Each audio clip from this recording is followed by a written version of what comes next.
Hoje veio à tona um documento sigiloso que mostra que realmente o Brasil já é quase que uma democracia venezuelana, como o próprio Lula tanto almeja conseguir no nosso país. E é um escândalo por conta própria. Como se as falas do presidente ontem já não fossem um escândalo bastante, hoje nós temos um outro escândalo que corrobora perfeitamente o que o Lula disse ontem, que eu quero mostrar para vocês. Em documento sigiloso, o vice da Procuradoria-Geral da República, Lindor Araújo, dispara contra Moraes e Polícia Federal. A vice-procuradora-geral da República faz críticas contundentes ao ministro do STF e desqualifica o trabalho da Polícia Federal no caso do Mauro Cid. E aqui vamos ao corpo da matéria, pelo menos as partes mais interessantes, tá? Que é a partir daqui, ó. A Procuradoria-Geral da República insinua que Alexandre de Moraes autorizou procedimentos ilegais. Peraí, um ministro do STF autorizando procedimentos ilegais, isso é uma acusação da própria Procuradoria-Geral da República? Isso é estranho. Decretou prisões sem fundamento e tentou promover o que na justiça se chama de pesca probatória.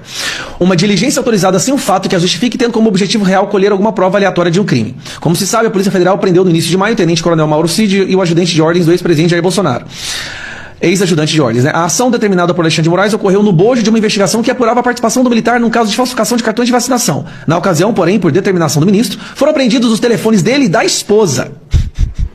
Nos aparelhos foram encontrados documentos que delineavam o planejamento de um golpe de Estado e mensagens de textos com pregações golpistas. Para a vice-procuradora-geral da República, Lindor Araújo, que assina o documento, essa sequência de eventos foi uma típica pescaria por parte do ministro. E aqui está o documento em si, onde ela coloca que o que esse ministro está fazendo, o que o Alexandre de Moraes está fazendo é o seguinte: exatamente o que o regime militar fez, que eles tanto abominam, né? Prender pessoas aleatoriamente para depois, através da prisão, conseguir extrair informações para ver se essa pessoa cometeu algum crime.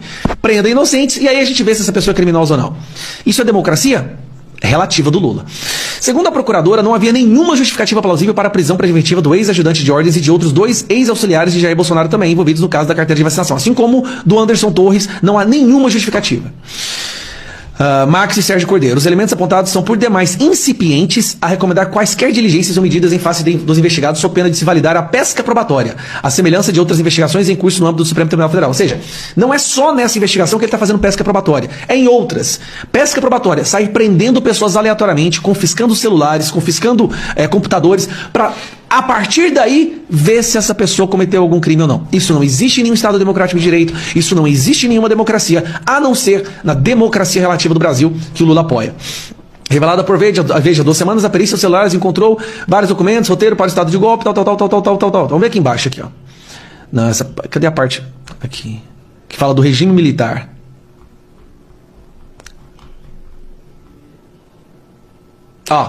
Numa defesa absolutamente atípica de um acusado, algo raro por parte do Ministério Público, Lindor Araújo também aponta deslizes procedimentais que, em sua avaliação, sugerem a precipitação de Moraes em imputar responsabilidades golpistas a personagens ligados a Bolsonaro.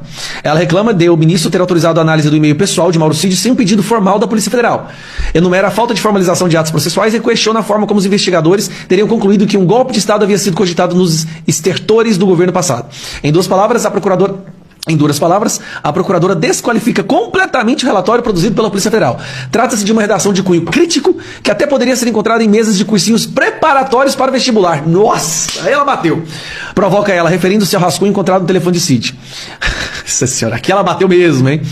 No documento dirigido ao ministro Alexandre de Moraes, a procuradora ressalta ainda que, ao decretar a prisão do ex-ajudante de ordens de 2 ex-assessores de confiança de Bolsonaro, o ministro flerta com a prisão para averiguação, uma prática proibida amplamente no regime utilizada no regime militar, em que alvos eram detidos aleatoriamente em locais públicos e encaminhados para uma unidade policial. Lindor também critica as conclusões tiradas a partir das mensagens encontradas no celular do coronel.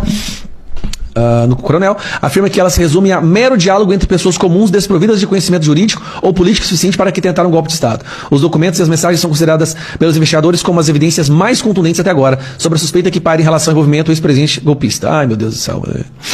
Bom, resumindo, vamos lá. Nós temos mais uma vez onde a Procuradora-Geral da República, a Vice-Procuradora-Geral da República, Lindor Araújo, está falando o seguinte: isso são palavras dela, ele está cometendo crimes. O ministro do Supremo Tribunal Federal está cometendo crimes, retirando direitos fundamentais de pessoas para numa suposta perseguição política, e é claro que é uma perseguição ideológica também, está tirando os direitos dessas pessoas, fazendo pesca probatória, fazendo prisão para averiguação. Tudo isso é ilegal. E tudo isso acontecia lá no regime militar, que eles tanto abominavam e fizeram questão que trariam a democracia para que isso nunca acontecesse novamente. Lindora, eu tô preocupado com você. Ao falar a verdade sobre o que está acontecendo, a senhora está se colocando em um risco tremendo que eu acho que a senhora ainda não entendeu. Eu, sinceramente, estou preocupado que a senhora pode ser uma próxima pessoa a ser colocada no inquérito e até mesmo ser presa, porque essa é a democracia relativa que o Lula